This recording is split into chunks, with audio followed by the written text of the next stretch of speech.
Halo semuanya, kami dari kelompok 9 akan mempresentasikan salah satu materi dari etika profesi yaitu cyber law. Sebelum itu, izinkan saya memperkenalkan diri yaitu Arvelio Renatan Budi Santoso dengan NIM F1D021080, lalu ada teman saya lalu Abdul Ghafur Rohim dengan NIM F1D021098, lalu yang terakhir itu ada Muhammad Fahir dengan NIM F1D021121.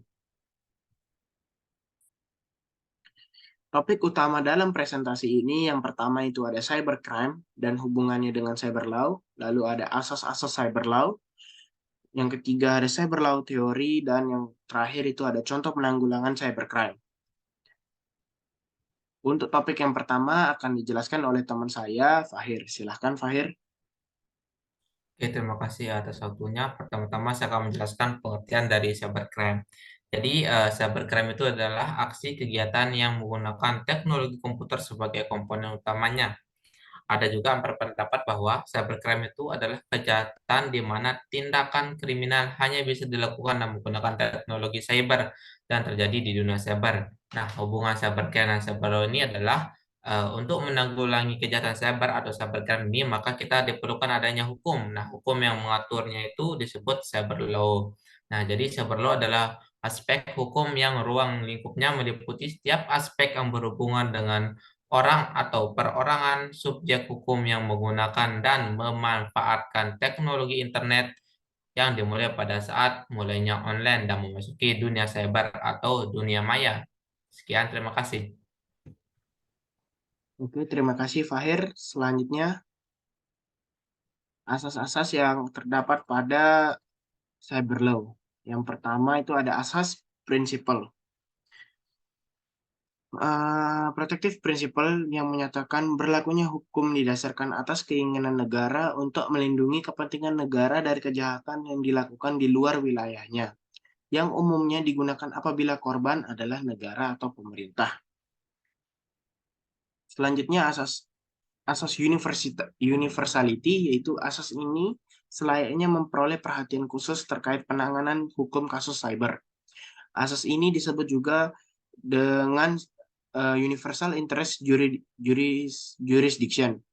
Pada mulanya asas ini menentukan bahwa setiap negara berhak untuk menangkap dan menghukum para pelaku pembajakan.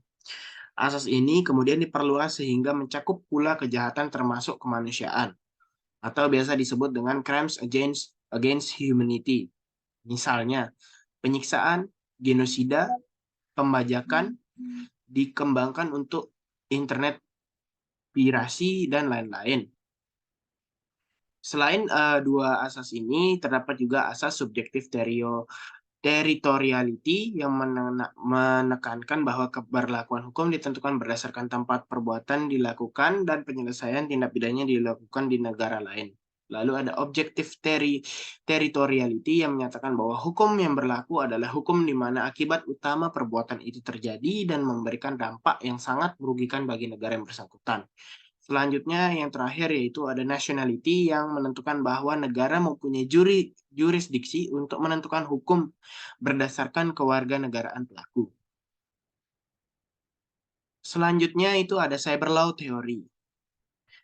Cyber law theory terdiri dari tiga, yaitu ada the theory of the uploader and the downloader. Yang kedua ada the theory of law of the server. Yang terakhir ada the theory of international space. Yang pertama, the theory of the uploader and the downloader. Berdasarkan teori ini, suatu negara dapat melarang dalam wilayahnya kegiatan uploading dan mendownloading yang diperkirakan dapat bertentangan dengan kepentingannya.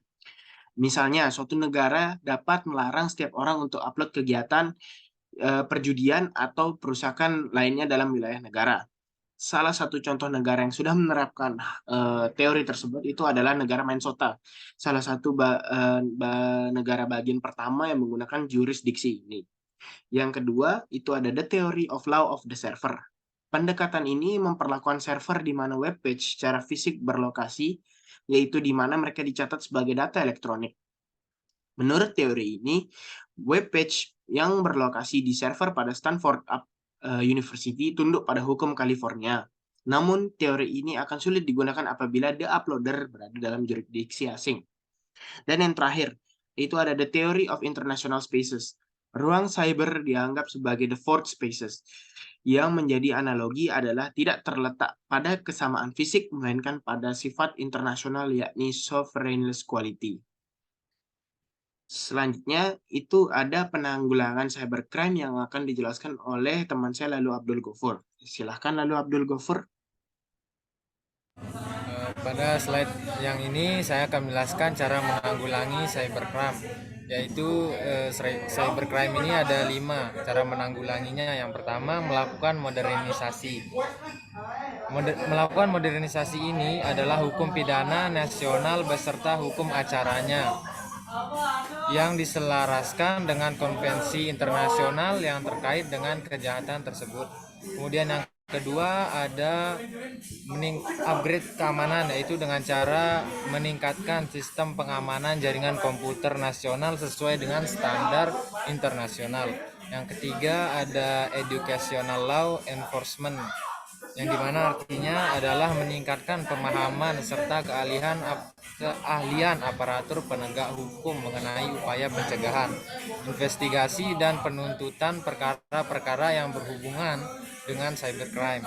Dan yang keempat, meningkatkan kesadaran masyarakat, yaitu meningkatkan kesadaran warga negara mengenai masalah cybercrime tersebut serta pentingnya pencegahan kejahatan tersebut terjadi. Dan yang terakhir adalah kerjasama antar negara, yaitu meningkatkan kerjasama antar negara baik bilateral, regional maupun multilateral dalam upaya penanganan cybercrime, antara lain melalui perjanjian ekstradisi dan mutual assistance treaties.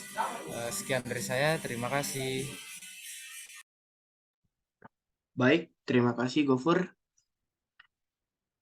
Mungkin itu saja yang bisa kami jelaskan dari materi tentang cyber law ini. Apabila ada kesalahan kata atau kesalahan bahasa, mohon maaf. Sekian dan terima kasih. Terima kasih.